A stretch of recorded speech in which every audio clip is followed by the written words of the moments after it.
What if the stiffness you feel every morning isn't actually coming from your muscles? You wake up, sit on the edge of the bed, and notice it almost immediately. Your back feels tight.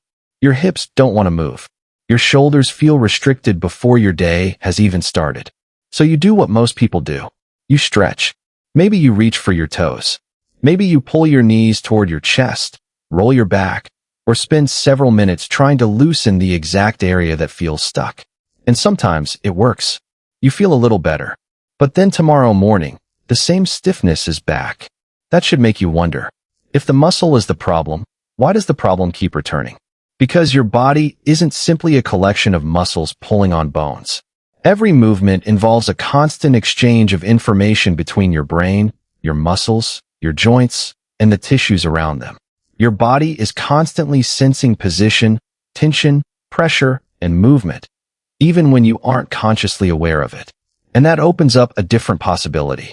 You could spend years stretching the same muscles, rolling them, massaging them, and trying to make them more flexible, while overlooking something else that may be influencing how restricted the movement feels. This doesn't mean your muscles don't matter. They do. It means the sensation you call stiffness may not tell you exactly what's happening inside the muscle. So the next time you notice that familiar restriction, don't immediately ask, "What muscle should I stretch?" Instead, notice what happens when you move gently. Does the sensation stay exactly the same? Or does it begin to change? Because if that feeling can change after a few controlled movements, without suddenly changing the length of the muscle, something else may be influencing what you feel. And that leads to a question most people never stop to ask. What is your body actually sensing before you ever call yourself stiff? That question matters because the sensation of stiffness doesn't necessarily tell you what your body is doing with the information it receives. Your nervous system is constantly using movement signals to coordinate what happens next. Think about something as simple as raising your arm. You don't consciously calculate how much your shoulder should move, how your muscles should adjust, or exactly where your arm is in space. Your body handles those adjustments automatically. The same thing happens when you bend your knee, turn your head, or reach for something. You make the movement. Your body processes what is happening. Then it adjusts. And that becomes especially important when you move toward a position that feels restricted. Your brain receives information from that movement and helps determine how your body responds. You might slow down. You might create more tension. You might change the way you move without even realizing it. And you simply experience the result as, "That feels tight." Now consider what happens next. The muscle didn't suddenly become dramatically longer. Your bones didn't change shape. Something about the movement experience changed. And that gives us an important clue. If the sensation can change without a major physical change in the structure itself, then the feeling of restriction may involve more than the length of a muscle. This is why the better question isn't always, "How do I stretch this muscle?" Maybe it's, "Why does this movement feel restricted right now?" That question shifts your attention from the sensation itself to the response behind it. Because your body isn't just allowing or stopping movement at random. It's constantly evaluating what you're doing and adjusting how you move. And now we can take that idea one step further. If your body can process information about movement and adjust your response, how does it know where your body actually is in the first place? How does your brain know whether your knee is bent, your arm is raised, or your spine has rotated, even when you aren't looking? That answer takes us deeper into one of the most important senses involved in movement, your body's ability to know where it is in space. That sense has a name, proprioception. It's your body's internal sense of position and movement. At any moment, your brain needs an ongoing estimate of where your body is in space. Is your knee bent or straight? Is your shoulder rotated forward or back? Has your spine shifted? Proprioception helps provide that information. Signals from muscles, tendons, joints, and other tissues contribute to this constantly changing picture. And the important part is that this information doesn't stay separate from movement. Your brain uses it to help coordinate your response as you move through different positions. That becomes especially relevant when you approach the edge of a movement that feels restricted. Imagine slowly reaching your arm overhead. At first, the movement feels easy. Then you reach a point where the motion starts to feel different. Maybe you notice tension. Maybe the movement becomes less smooth. Maybe you simply feel that you've reached the limit of what feels comfortable. That sensation is useful information. It doesn't automatically mean the muscle has reached its maximum physical length. It tells you that something about that position or movement is being experienced differently by your system. And this is where proprioception becomes important to the stiffness conversation. Your brain isn't working with a single signal that says, muscle tight. It's integrating information from multiple structures to help interpret what is happening as you move.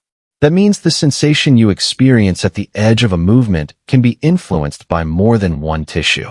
It also helps explain why the same position may not feel identical every time you try it. Your movement history, recent activity, and the conditions surrounding the movement can all affect the information your nervous system is processing. So if a stiff area feels different after you've been moving for a few minutes, that change doesn't automatically prove that one specific mechanism caused it. But it does tell you something important. The experience of movement can change. And that raises the next question. If the brain is constantly updating its information about your position and movement, what happens to that system when certain tissues are also changing tension and transmitting forces as you move? That takes us beyond proprioception and into the connective tissue surrounding your movement system. That connective tissue is called fascia. You may have heard the word before, but fascia is often described too simply, as if it were nothing more than a thin wrapping around your muscles. It's more complex than that. Fascia is a network of connective tissue that surrounds, separates, and connects structures throughout the body. It helps organize the spaces between tissues, and it can transmit mechanical forces as your body moves. That matters because movement doesn't happen in isolated pieces. When you rotate your torso, for example, you're not simply moving one muscle. Multiple muscles, joints, and connective tissues are changing position and tension together. Other movements involve the same kind of coordination across connected regions. So if you feel restriction in one particular area, that sensation doesn't necessarily mean the tissue directly underneath your finger is the only thing involved. Fascia also contains sensory receptors that can contribute information about mechanical changes occurring within tissues. And that adds another layer to the picture. Your brain is receiving information about where your body is, while the tissues themselves are changing tension and responding to mechanical forces as you move. Tension changes. Pressure changes. Tissues glide and shift. Different structures respond to the forces passing through them. Your nervous system has to make sense of all of that. But there is an important distinction here. This doesn't mean fascia is secretly responsible for every case of stiffness. It isn't. And it doesn't mean stretching your muscles is useless. The point is simply that stiffness can involve a larger movement system than the muscle you happen to feel. A movement can feel restricted in one position and easier in another. A sensation can change as you warm up. And the same movement can feel different depending on what your body has been doing beforehand. Now the bigger picture starts to come together. Your brain is interpreting information from your movement system, while the tissues themselves are constantly changing tension and responding to mechanical forces. But what happens when you stop moving for hours? Because if movement changes the information your body receives, prolonged stillness may change the starting point you experience when you finally begin moving again. Now think about what happens when you spend several hours barely moving. You're asleep. Your body is supported by the bed. You change positions occasionally, but compared with your waking hours, your overall movement is greatly reduced. Then morning comes. You sit up. You stand. You take your first few steps. And suddenly, the areas that felt fine while you were lying still can feel stiff, restricted, or simply harder to move. That doesn't necessarily mean your muscles became permanently tighter overnight. Instead, your body is transitioning from a long period of relative stillness into movement again. Your joints begin moving. Your tissues change tension. Your muscles start producing force. And your nervous system begins processing a new stream of movement information. That transition can make the first few movements feel different from the ones that come later. Think about the first few steps after sitting for a long time. The first step may feel awkward. The next few usually feel easier. You haven't dramatically changed the structure of your muscles in 30 seconds. You've simply started moving. And as movement continues, several things can change at once. Your tissues warm. Your joints move through different positions. Your nervous system receives more information about the movement, and the movement itself becomes less unfamiliar. This is one reason gentle movement can sometimes make stiffness feel less noticeable without requiring an aggressive stretch. But there's an important distinction. If movement makes a sensation change, that doesn't prove one specific mechanism is responsible. It simply tells you that the experience of stiffness is not necessarily fixed. And that matters, because if your first instinct every morning is to attack stiffness with a harder stretch, you may be focusing on the sensation instead of the movement that changes it. A better approach may be to first give your body a few minutes of controlled, comfortable movement. Then reassess. Did the stiffness change? Did the movement become smoother? Did the restriction appear later? Those observations can tell you something your first stretch might not. And now we can ask an even more important question. What happens to your body when this cycle of stillness and movement repeats every single day? That daily pattern is worth paying attention to because your body doesn't experience each morning as a completely separate event. The way you move throughout the day becomes part of the movement experience your body repeatedly encounters. If most of your day involves sitting, your body spends a lot of time in relatively limited positions. Then, when you suddenly ask for a deeper squat, a full hip extension, or a larger spinal rotation, that movement may feel less familiar than it would if you practiced it regularly. That doesn't necessarily mean your body has become damaged or that a particular muscle has permanently shortened. It may simply mean your daily movement has become narrower. Think about someone who spends 8 hours at a desk. They may stand up several times during the day, but most of their movement still happens within a fairly predictable range. Now compare that with someone who regularly walks, climbs stairs, squats, reaches overhead, rotates, and changes positions throughout the day. Their bodies are exposed to a wider variety of movement. Neither person has to be good or bad at movement, but their bodies are receiving different experiences, and those experiences can influence how familiar certain positions feel. This is one reason mobility isn't simply about how flexible you are. It's also about what ranges of movement you regularly use. A range you visit often can feel ordinary. A range you rarely visit may feel unfamiliar or restricted when you suddenly ask for it. So if you want to change how movement feels, constantly stretching harder may not be the only strategy. You can also increase the amount of comfortable movement you expose your body to. Small amounts, repeated consistently, without forcing the range. Take short walking breaks during long periods of sitting, change positions more often, or gently explore ranges you normally avoid. The goal isn't to make every movement bigger. It's to give your body more opportunities to experience movement. And that creates an important shift in how you think about stiffness. Instead of seeing every restriction as a problem that needs to be forced open, you can start asking whether your body may benefit from more comfortable exposure to that movement. But if stiffness is persistent, painful, worsening, or accompanied by other concerning symptoms, that's a different situation. So before deciding that you simply need more stretching, you need to know what your stiffness is actually telling you. So what should you do the next time you wake up feeling stiff? The first step is not to assume that the tightest area needs the hardest stretch. Instead, treat that first few minutes of movement like information. Before you try to change anything, notice what you feel. Maybe your hips feel restricted when you stand. Maybe your back feels tight when you bend forward. Maybe your shoulders feel limited when you reach overhead. Don't force the movement.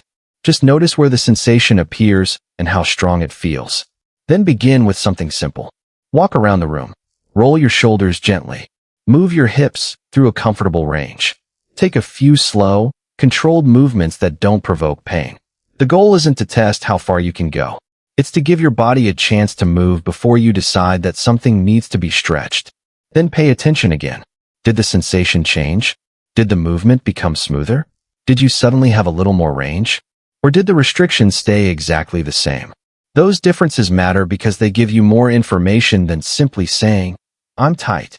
And this is where the idea of stiffness starts to become more useful.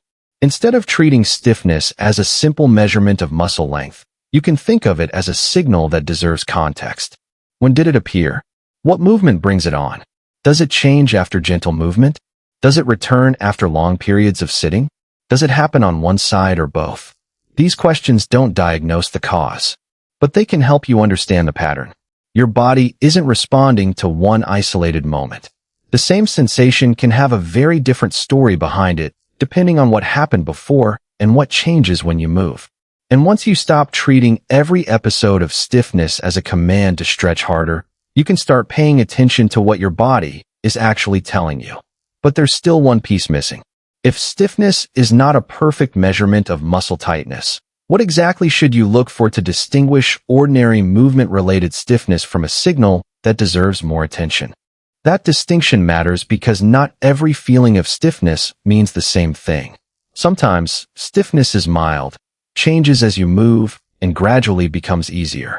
Other times, it may persist, become more painful, or come with symptoms that don't fit the simple pattern we've been discussing. That's when you shouldn't assume the answer is simply more stretching. Pain is important information. So is swelling, significant weakness, numbness, tingling, loss of coordination, or a sudden change in how you can move. Those signs deserve more attention than simply trying to push through the restriction. But for ordinary stiffness that feels better once you start moving, the bigger lesson is much simpler. Don't immediately fight the sensation. Observe it. Move gently. Then reassess. You may discover that your body responds differently once movement begins. And that can change the question you ask yourself. Instead of, which muscle is tight?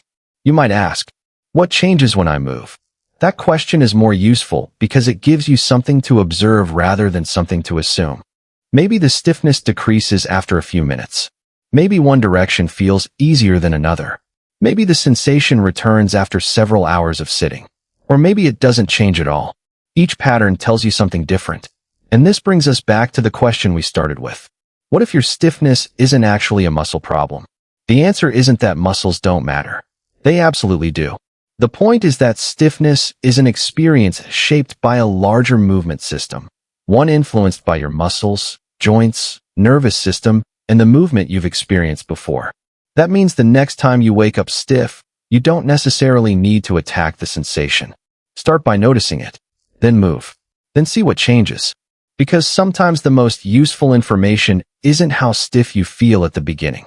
It's what happens after your body starts moving. And once you start paying attention to that difference, you may stop asking only how to stretch your stiffness away and start asking a much better question. What is my body trying to tell me?